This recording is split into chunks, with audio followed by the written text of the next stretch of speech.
I'll start recording. Oh, you started recording. Look at you. It's almost It's like I'm already your recorded. host. Now we just got to ease into the introduction piece as opposed to have to be all fancy and say stuff because it's already recording. Got it. Okay, cool. It'll be good. You do it. So, hey, I'm Terry Bean.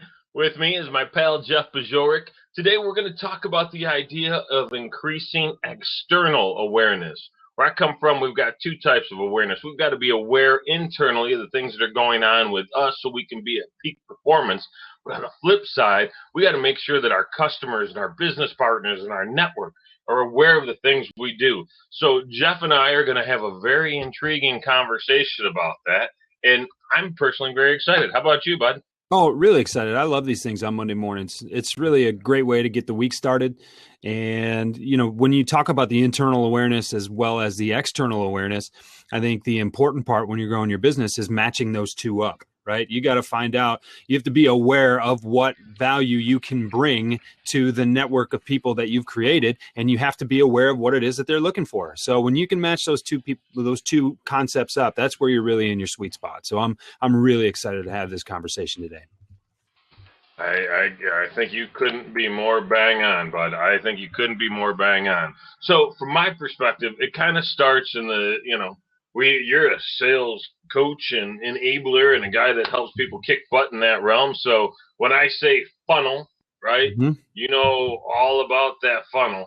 And so we got to kind of get that thing, I don't know about tightened up, but at least outlined and defined, right? So at the highest form of the funnel, the top thing is we need to understand what you do, right? And you need to make sure that not only are you clear on what you do and who you serve and who can help you get there, but that others are too. So it kind of gets into that messaging piece. Then once you have that messaging, you have to take it to the specific audience that needs to hear it. So to me, that's kind of how we're going to work our way through this. And as you and I briefly discussed this morning, we're going to use ourselves as examples to kind of help people understand what this process looks like and how they can do it for themselves so they can make sure that they're getting maximum value out of listening to this. Right. Perfect. So go ahead. Well, no, I just said good stuff. Let's rock. All right, so talk to me, man. What do you do at that highest level? What problems do you solve? Why do people pay you? Well, I help people get out of their own way when it comes to sales.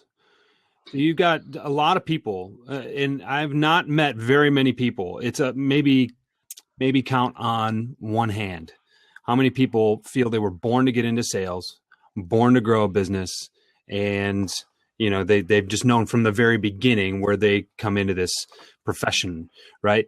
So most people like me kind of fall backward into it. And it's an opportunity to utilize your technical skills in a different way. So people get started thinking that they've got to be someone that they're really not. And what I do is I change people's minds about that. On the flip side, there are also professional salespeople who have been doing what they do for 10, 15, 20, 25, 30 years. And they continue to employ the same tactics, the same techniques, the same strategies. They keep doing the same things, expecting the same result, forgetting that the world is changing, the way people buy things changes. And without adapting to that, they're putting themselves back in their own way by continuing to insist on doing the things that got them where they are, right? So what got you here is not necessarily and probably not going to get you there. So what the thing that I do is I come in, I ask questions, we sit down, we talk about what your buyers are looking to do and whether or not your strategies are good, but just not being followed up on, or they're not diligent enough, or they're not hitting the right buttons, which tees up your awareness here. Or there are people who think that they have to be someone other than what they really feel most comfortable being. And that's not a way to make a connection. So that's kind of both sides to that coin. I help people get out of their own way. Help people get out of their own way when it comes to sales, right? Not necessarily relationships, not necessarily finance, but whatever the case may be. Well, the selling and relationships are very tightly intertwined, so that's probably a blab for another day. But I'm with you. Okay, fair enough. Fair enough. So, all right. So, in a succinct, very crystallized notion of it, you help people get out of their own way with the idea that if they do, they will make more sales. Correct.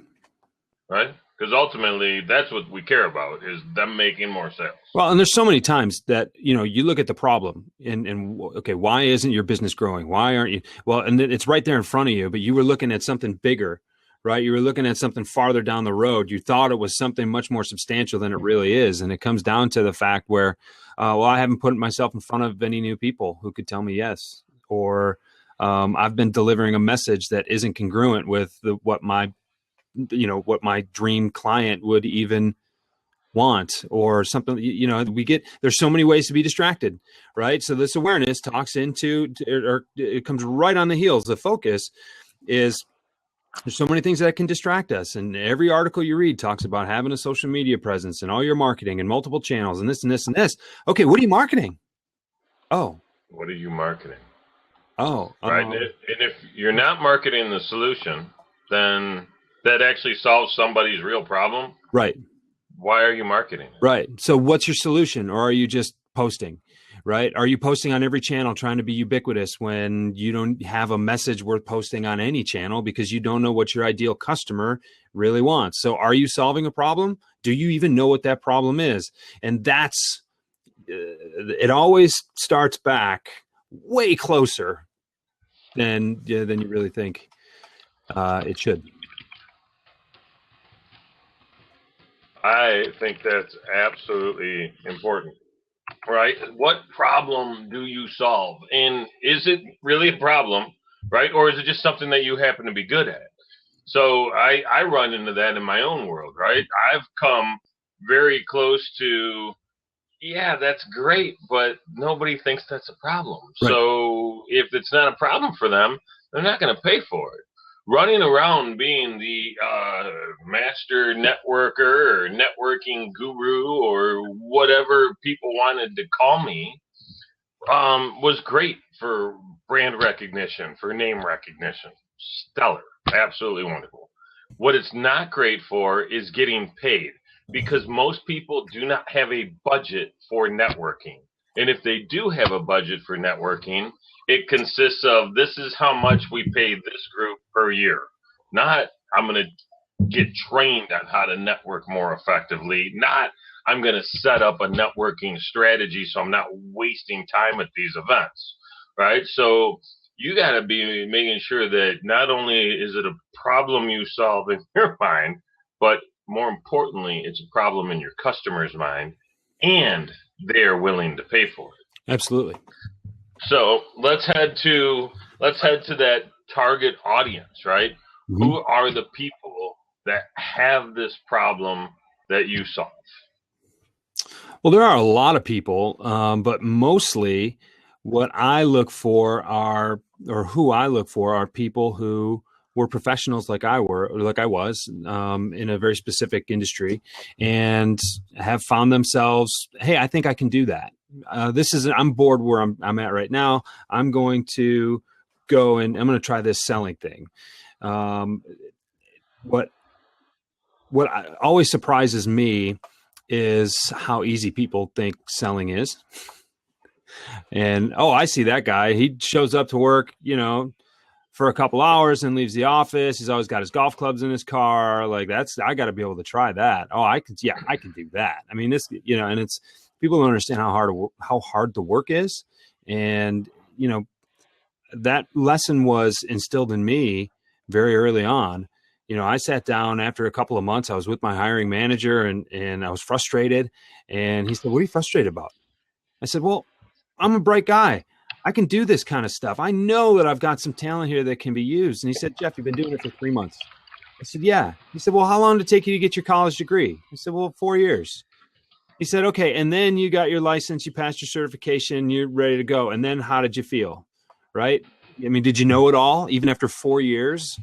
said, oh yeah, no, yeah. Okay. Message received, right? Like selling, like any other profession, takes a ton of dedication and a lot of hard work. And you've got to be thinking about it constantly. It goes beyond that 10,000 hour rule, right? For any kind of dedicated practice. So, yeah, I look for people. I mean, and right now, I like people who are getting into that and who may be new to selling and don't understand where to start. I also like working with people, like I mentioned before, who have been doing this for a while and are just kind of stalled out. They've reached a plateau. And I think that plateau comes for a couple reasons. One, they're tired of doing the continued work because it is a lot of hard work. Or two, they are not in touch with the way the environment has changed. You know, we get into those ruts. You get into those, not even slumps, but you find yourself making the way we've always done it. Well, and not only is the way we've always done it, but after a while, once you've reached a certain level of success and you got enough seniority with the company and you just need to grow 5% every year or 10% every year, don't grow 12, just grow 10.5%, just grow 8%, because that's enough to keep my job. And I like things and they're cushy and they're comfortable. And then all of a sudden there's a management change. And it's like, yeah, no, this isn't working. Right. And, you know, you fall into those very comfortable, we used to call them milk runs, right? Or on Thursday morning, I'm going to hit my best customer, my second best customer, my third best customer. I'm going to have 3 very important conversations with my best customers. Yeah. You're going to have coffee twice and lunch once, and you're going to maybe take an order. Right. And then you're going to head home early, or that's your golf league night. So you need to go hit an extra bucket of balls or whatever it is.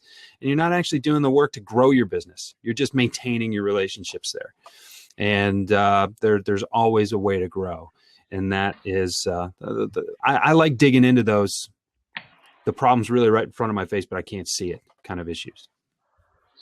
So it's funny, you talk about people that kind of get into sales because they think it's going to be just easy, right? Because they didn't necessarily watch what the salespeople in their company were doing, but they saw what they thought the salespeople in their company were doing. A good friend of mine started a marketing company with 2 other friends a while back, and they were certain that sales piece was going to be absolutely fantastic, easy, and to Carolyn's point from earlier, or just from this message recently, they don't see the amount of time that relationship building takes. As a marketing person, as a creative director, you get wheeled into the office. There's a dozen people sitting around the room. You present your big sky idea. Everybody claps like you're the most awesome thing in the world. They wheel you back out of the room. And you close the deal, right? You're the one that closed the deal because of that presentation. No one has any idea how many months it took to get that many butts and seats in that room. And that's the challenging part, man. But I like the fact that you help solve that. So as you're thinking about who to go after, who to target, right? You're looking at professionals that were in a different profession, right? You were in the physical therapy space. You weren't in the physical therapy. You were in medical equipment. Well, or were you in both? I was in the physical therapy space before I got into medical device sales. So I had that technical knowledge. I spoke the language of orthopedics. I had some relationships with people who would ultimately be my customers, which is typically, that's how most people start out in sales. They're like, wait a second. So what's the hardest thing? What is the most difficult thing about getting into sales? It's access, right? That's why prospecting is so important, but why nobody likes to do it, because there are gatekeepers and phone calls to make and, questions to ask, right? So when you come in and you technically speak the knowledge or speak the language, you have the knowledge, you have a handful of relationships, and you know how to interact. It's a good starting point. And that's in automotive, that's in food, that's in, medical, that's in any industry, right? Being able to dig in and roll your sleeves up and not just be a sales guy who comes in and does that. Right? There's just a fast talking, big glad hander with a great smile can, sell a refrigerator to an Eskimo kind of person. That's not what it is anymore. It's to an earlier comment over here on the side. It's about authenticity and knowing that you have an understanding of the problem that you need to solve from a technical standpoint, as well as just, hey, here's my marketing brochure. Someone put this really pretty picture on a piece of paper and it's supposed to help you. I say it all the time. If you can't sell better than a piece of paper, you're in the wrong field. I like the idea of being able to roll your sleeves up and get a little bit dirty with your customer, right? Because that shows that you're in it to win it with them. Yeah. And when you can actually do that, you talk about going out and having coffee to maintain relationships. You don't even have to go do that anymore. You've already strengthened that relationship at such a level that most of your competition couldn't even touch it. Well, and that's an interesting point. Well, and I've been in that situation, and it was really good. I mean, I had, my biggest customer and they're still friends of mine to this day, even after I left the industry. That was part of my job, was to show up every week, check inventory, look at what was coming up, make sure that they were prepared for what they needed to do for the upcoming week or 2 weeks. So sometimes that's very, very important. But the thing is, do you have a role, or are you just having coffee? Are you moving a process, or are you maintaining a process? Are you really getting something done? If you didn't go to that coffee meeting, and this is really the truth for any meeting, but if you didn't go to that meeting, would the process still continue without you? And if you don't really serve any purpose there, then you got to question what you should be doing. And then to RJ's point earlier on, I mean, what's the difference between a high value activity and a low value activity? You got to take a hard look at it, and you've got to say, well, I guess if I didn't do this, would things still continue? And then is there something else? I mean, you got to look in the mirror and really think about that and be honest with yourself. And most people don't like doing that because it's fun to have that coffee meeting or that lunch meeting, especially when somebody else is paying for it. Right? I mean, what kind of value are you really bringing with that, other than a cup of coffee or a turkey sandwich? It's maintenance, man. I'm just maintaining the customer, Jeff. I'm just doing what they need, right? Sure. Just making sure. Keep telling yourself that, Terry. I'm gonna go. Right. I'm gonna go grow my business. I'm doing all the heavy lifting on things that I already have done. Right. Right. Yeah. Your competition. Your competition's not doing that. Right. I wonder. Some of them probably are.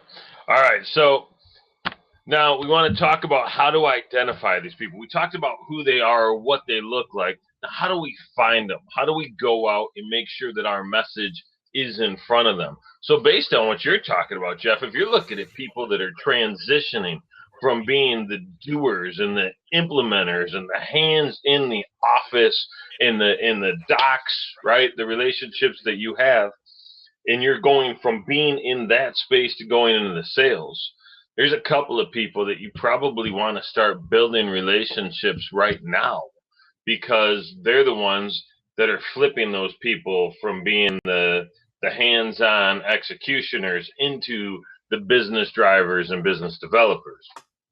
And I always look at sales recruiters as an excellent example. Mm-hmm. The challenge with that is salespeople. Most salespeople, not all salespeople, most salespeople think they're good, right? They think they know their stuff. Oh, yeah. They don't think they need it. No. All right? No. And I know you, right?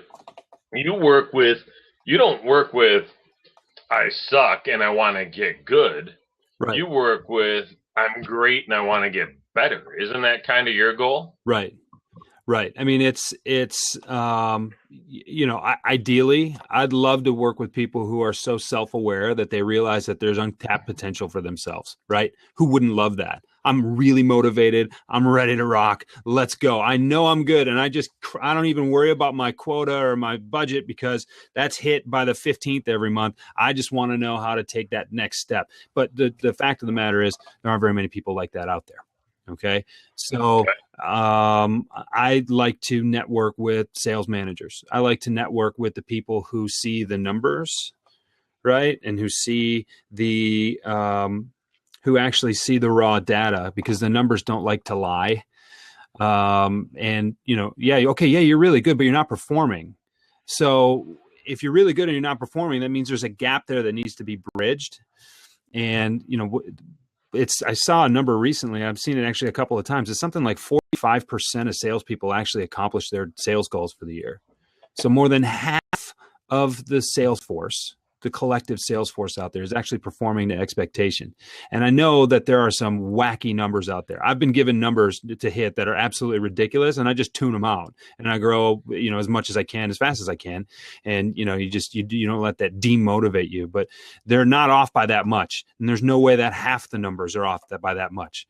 So what is it that I can do and to hit that number? And what is it that I can do to come in, work with an organization, a team of people, 10 or 15 people in an organization at the same time, and say, all right, what are you guys doing? How's it working? And why isn't it working?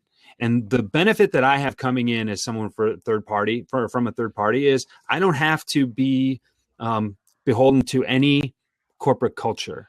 Right. And you got to be you got to be, you got to be polite. You've got to, don't say anything that's going to get you thrown out of the room or that your mom wouldn't be proud of you for saying. Right. But I can come in and say, why do you do it this way? I'm sorry, I'm the new guy, but please explain to me why you do it this way. More often than not, people are going to say, well, that's just how we do it. And then I say, well, let's talk about why we should do it or shouldn't. And that is the first thing that happens when the light bulbs go on immediately. And it's like, I didn't know we were allowed to question that. Well, as a matter of fact, not only are you allowed, they brought me in to ask that question. So now let's get to work. And now what you have are people who don't see opportunities. They see opportunities instead of dead ends because they can approach it from a different point of view.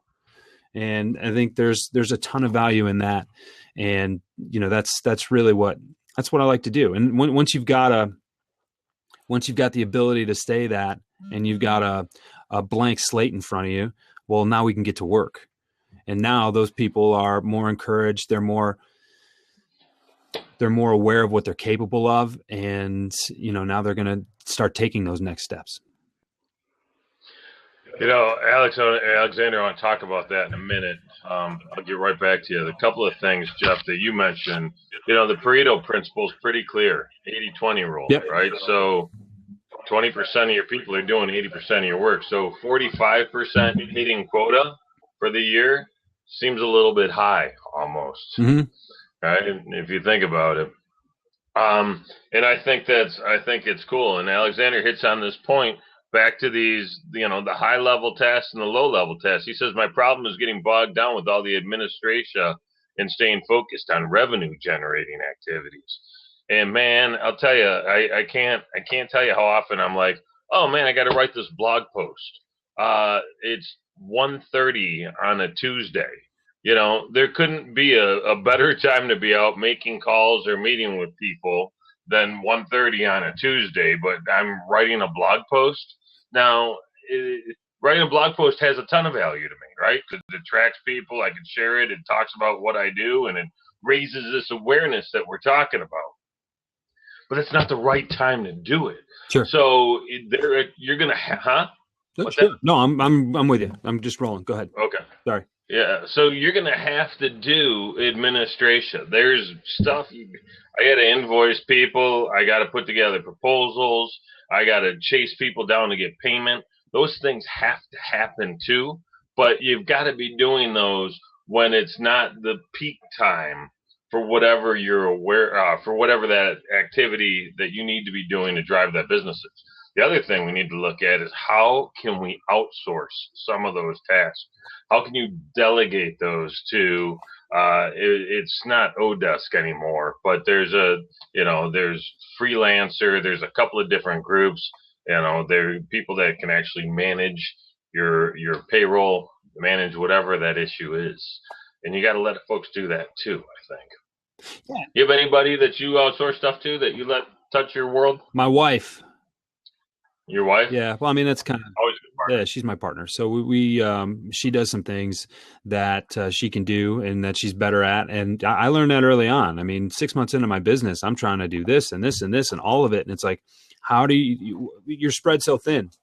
And then it's like, I I opened my own business so I could play golf every once in a while, right? So now I can't even do that because I got to do. And fortunately, there's not a whole lot of payroll when it's just us. But it's things like scheduling social media. It's things like making sure I write all the time. It's things like making sure I can keep up with some of the administrative stuff that I still have to do. And being a small business, I don't have a whole lot of bureaucracy, certainly, or forms or HR or anything like that. But yeah, I had to get rid of some of those things. And even now, what I'll do is before I write or before I publish something, I'll send it to her. I'm like, hey, does this look right? Does this look, and she's a very, very talented writer, but also a very good critical eye, and she knows what I need to hear. So we had some great conversations even this weekend about some of the stuff that I've been working on. So yeah, and as I grow, there will be more to outsource, certainly, right? And I mean, you the same way, because you when you get to the point to where you're speaking as much as you want to. I mean, right now, I know you speak pretty regularly, but you want to speak a little bit more when you get to that. And that's, to your point, kind of a reference back to what you were saying before. There are speakers out there that get 25, 30, 50 grand for an hour to come in. And people say, what's this? I'm not hiring this guy for 50 grand for an hour's worth of work. No. It's not an hour's worth of work.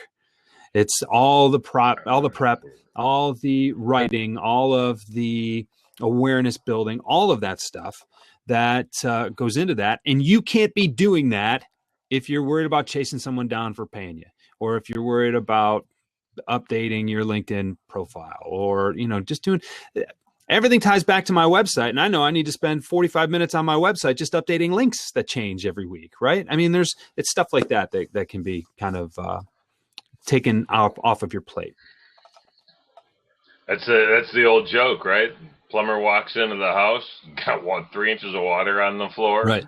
Walks over, bangs on a pipe, and the homeowner is like, "Wow, thank you for fixing this. How much do I owe you?" And he's like, $2,000. Yeah. $2,000? All you did was bang on a pipe. He's like, "All right, I'll itemize this for you." Yeah.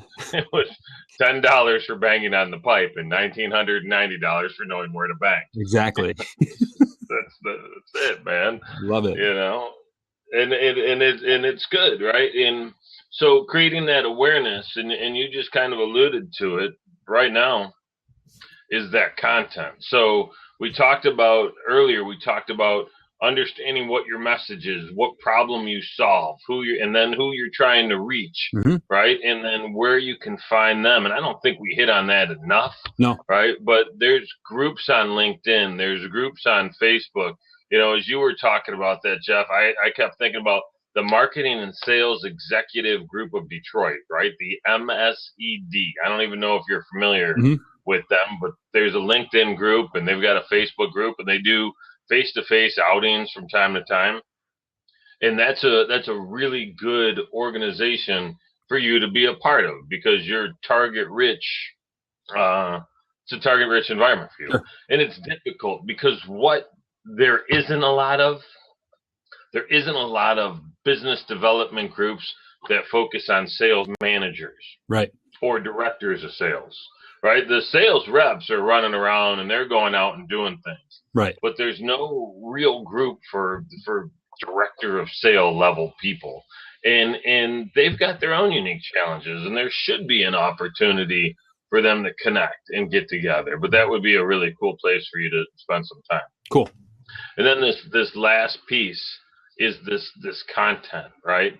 So it's got to tie into that message piece and who you're going after. It's got to be put in front of those eyeballs that need to see it. Mm-hmm. But it's got to be relevant. It's got to be consistent. Mm-hmm. It's got to be relatable. And the biggest challenge I think people have is we're all over the map sometimes, right? We live this 360-degree life. Stuff happens in our world and we have outrage and we get mad and we post all about that, and how our feelings are about things that happen may be incongruent with how our things are about the business that we're going after. And so we've got to figure out how to temper that too. Right. Great, throw a little tirade, throw a rant, but delete that stuff, because the world we live in now, the people that you are targeting, the people that you are going after are looking at you, and they're looking at you on social, and they're checking you out and doing a deeper dive on you than you can even imagine a Oh lot yeah. of times. Oh yeah. When people Google you, what do they find? And I mean, with you specifically, right? You've got a name in common with some other people who are rather unsavory to find on Google, right? Nothing you could do about that. But but that's the thing, because people are going there. People are going there. And Jeff, my target customer is not on social media right now. Lies, false. Check that attitude at the door. They may not be on Instagram. They may not be on Snapchat. Okay, that's, you don't necessarily have to try to approach people that way, although it's a good approach for a lot of businesses. But when people hear about you, the first thing they do is they pull this little computer out of their pocket and they look you up and they see what you're going to find. And what are they going to find? Right? So put something out there for them to find. And if you are Google anonymous, can't trust you. That's the thing that people don't get.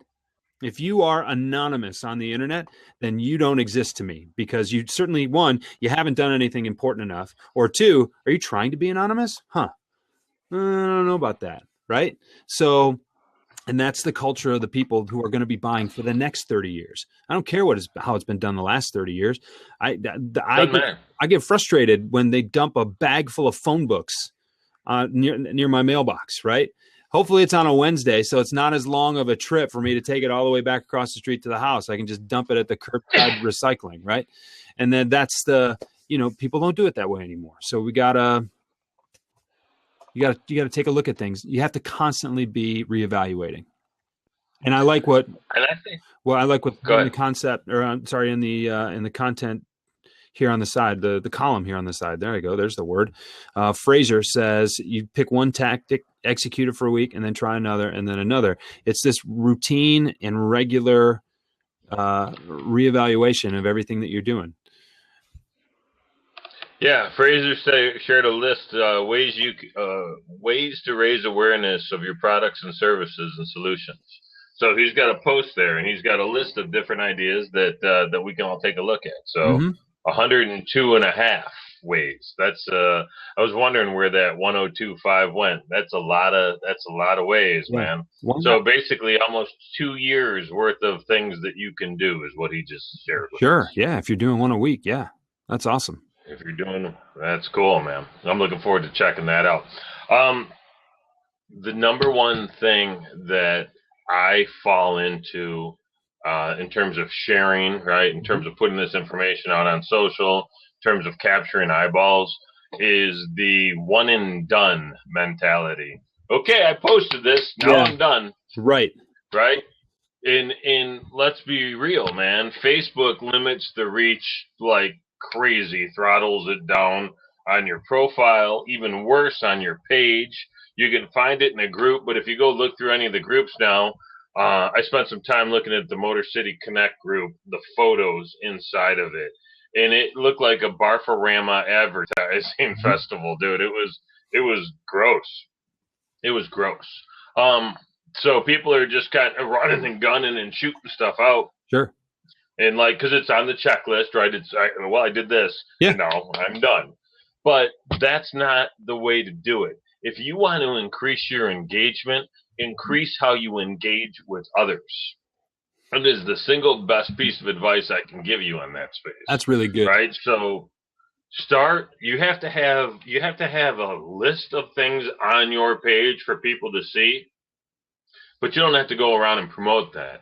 When you get the kind of the baseline of who you are and what you do and what you share and what you talk about, so people can go, oh, all right, well, I like these 7 or 8 things. Then start going after people, engaging on their page as that person, as that page, as that profile. Right. And start engaging and sharing and liking and commenting and asking questions and talking to them. And you can reference your stuff, right? You can say, hey, I talked about this over here, and share your links. Right. But the more you do that, the more engaged you are with them, the more they'll end up being engaged with you. And that is honestly one of the best ways I know to grow awareness. Well, what are you doing there? You're developing a relationship. right? Right. And, you even teased it a little before. Sales and relationships are tightly intertwined. There are very few industries, if any anymore, where it's a one and done sale. Here you go, buy my thing. Don't ever buy it again. Don't tell your friends. I don't want any of that. No, just here, take this. Give me your money and I'll give you this thing and we're done, right? No, it doesn't work anymore. So you have to develop this relationship. And when you try to, why would anybody pay you to come and speak, Terry, right? It's because they know you, they like you, they trust you, they understand your message, and they know what they're going to get every time. But if someone just goes to your webpage and says, oh, okay, cool. No one clicks right away, right? There has to be some back and forth. There has to be some kind of an understanding, some kind of a connection made, some kind of a relationship developed. And then once they understand what you're all about, then they'll say, you know what? I think that message is transferable to a room full of people instead of just me. We should sit down and have that conversation. And this kind of thing takes time, right? So that's the other thing, is that when salespeople especially get into this thing where, oh, I've got this number to hit and I don't think I can hit it. And, oh, that's not going to work because I've got to hit it in 10 days. Well, that's way too short of a term to be looking at things, right? We start thinking the end of time instead of the end of the month, and start thinking about what you're doing going forward. And that relationship development, I can't believe there's this debate out there about whether social selling works, right? What is social selling? I don't know why it's even been termed in such a way that it turns so many people off. But what's our job in sales? And you're in sales too, because you're selling your own stuff, yourself to speak, is, we got to develop some kind of relationship. I need to know where you're coming from. I need to be aware of what it is that you're up against and aware of whether or not I can help you. You put those two things together, great. Who cares if it's over Twitter, right? The object at that point is to build enough awareness over Twitter so that you can actually have a phone call, or maybe trade emails, or maybe sit down and have a cup of coffee with that person instead of on your milk run on a Thursday morning. I think you're bang on with that, because honestly, relationships have to start somewhere, because ultimately in the end game, we're doing business with people we know, like, and trust, right? And no one ever does business with people they don't like. Mm-hmm. Maybe once in a while, right? Maybe once in a while. If the value is there beyond the dislike, right? Or, you know what I mean? Yep. People are rarely doing business with people they don't trust. Right? They may end up not trusting them, but nobody gets into business and says, man, I don't trust you, but let's go ahead and make this work. Right? And you really, unless it's a small buying a pack of gum scenario, you're not doing business with people you don't know. So building these relationships is so key. And social has really kicked a lot of butt in terms of being able to expand the number of relationships we can create, the number of relationships we can maintain, the number of relationships that can just happen through serendipity, right? We've met a few new people on this Blab today, and they've met us. Right. So I think that part's very cool. Now, they may be gone by now. I don't really know. Apparently there are 6 people online, according to you and me, who are watching us right now. So thank you to yes, other that's people. True. This has been really cool too. I'm watching the live chat on the side. There's a lot going on, so everybody's contributing. Fraser's got good info, man. That's a lot of fun. So I think at this point we summarize, right? What's that message, right? What do you offer? What problem do you solve? Put that together, crisp, concise, clear. Yes. Know who you've got to get it out to. Who's your end client? Who's the one that's writing you a check? And then who are the people that could refer you to the people that are going to write you a check? To me, that's the difference between a retail referral and a wholesale referral. Retail referral writes the check. Wholesale referral hits you with a bunch of people that can write you a check. Mm-hmm. All right, so once you know who those folks are, where do you find them? And you can go to groups, you can go to associations, you can be online and find them. Yep. You can actually call if you know their title and just reach out. Painful way to go. You can do it. Right? And then get that information out that's congruent, it's collected, it's somewhat consistent, where you're actually reaching these people where they are on a regular basis. You do a good job of that with your newsletter and your blog. Thanks. So that's what's up, man. SlideShare is mega. I want to use the word mega more in a sentence. Yeah. I like it. All right. So that's it, man. Let's cut this. Let's see if anybody wants to hop in. Again, I'm trying to read and talk at the same time. It's difficult. All right. The record.